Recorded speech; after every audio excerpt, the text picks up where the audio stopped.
Welcome to Sweet Life Beat Life. We hope this video helps.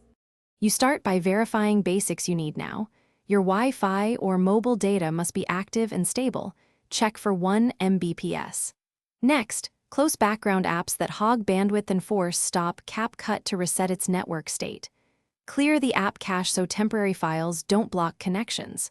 Once done, relaunch Capcut and attempt the action that failed. These steps remove common temporary blockers and often fix sync or media download problems without deeper changes.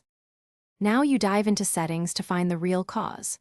Switch between Wi-Fi and mobile data to isolate whether the ISP or the app is at fault. This helps you know what to change. Disable any VPN or proxy because they can block Capcut servers. Also check OS app settings and enable background data for Capcut so transfers continue. If the app's outdated or corrupted, update it from the store or reinstall. This replaces broken network handlers and often restores proper connectivity. To finish, refresh network assignments. Restart your router or toggle airplane mode for a quick DHCP refresh. Make sure your device date/time are correct and that Capcut has network and storage permissions. Incorrect time or denied permissions can stop server auth. Sign out of your account and sign back in to re-establish tokens.